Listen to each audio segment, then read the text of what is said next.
Hey, my name is Dave Herring. I'm the worship arts pastor at The Point, and I'm going to show you our Ableton layout and I'll walk you through it. Ableton can be used in a lot of different ways. Here's how we use it, and this is what works best for me as a worship pastor, worship leader, and also our key players, and how they use it. So I'm just going to kind of walk you through what makes sense for us, and if this is helpful for you, you can download our layout. So what you're looking at here, I'll just kind of start walking you through everything you're looking at. We have our set list at the top, and I put 3 songs in here that have pretty robust multi-track support, and we'll go into that in a minute. And then underneath our set list, which we copy and paste from our database into this every week, is the database. And so these would be all of our songs.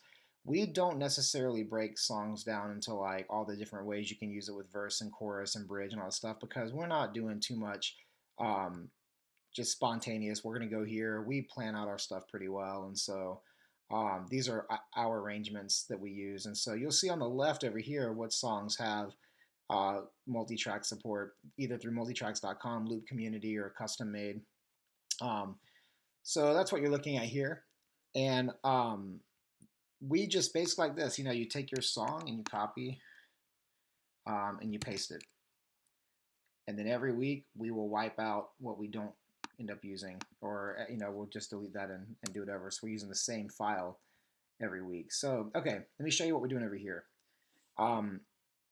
In every one of these is just a division of different multi-tracks. So in our click, we have the Foundations instrument by multitracks.com. It is awesome, highly recommended. And then I have an alternate click. So if I ever have a click that's like a WAV file that isn't just going to sync up with the metronome up here, I can drop that in there, but that would be a rarity. We have cues, which multitracks calls a guide, or you can call it a director. Most of what we use, we just call it a guide. We have some of our old loops, which are in a new template that I've made called stereo loops, which would be like a click on the left and a track on the right. These would just be stereo loops. Keys, all the different keys fall into there. Electric guitars, acoustic guitars, bass with a synth bass and a bass, different string parts. Let's see here, drums, percussion, loops.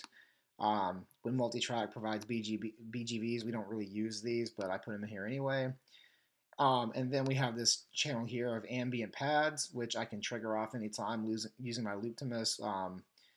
And then, so that's kind of the division here between what's laid out and then where we're going over here, which is what our keyboardists use. And so using a MIDI keyboard, we MIDI map a couple of pianos. So we have like a grand piano, what we call like a lead piano, which is kind of that reverbed out, delayed piano. We have some pads.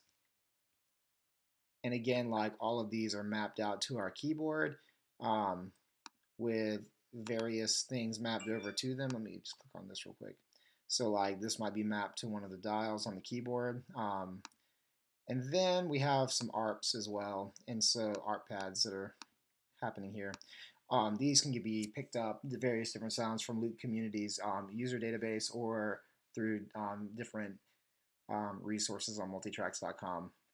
All that's really recommended stuff. So how we run all this is we take, let me close this real quick. We take our songs, we put them in here, and obviously with MIDI assignments for our keyboard, and then with my Looptimus, I'll just fire off these 3. I use the universal stop button, and then I just fire the songs off, and you'll hear a quick track down here, 1, 2, and then everything kind of kicks in that we want to use. Now I've got everything turned on right now. We wouldn't necessarily do that, but with this layout, it lets you, like, let's say you want to use 2 electrics but not the third, just turn the third off or whatever. And so it makes it very simple to use.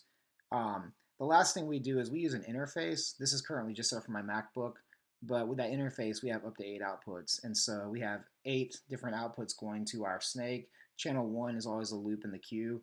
And then these just kind of scale throughout 2 through 8, depending on where we would want them. So that is how we use this template, and we hope that you might be able to use it too.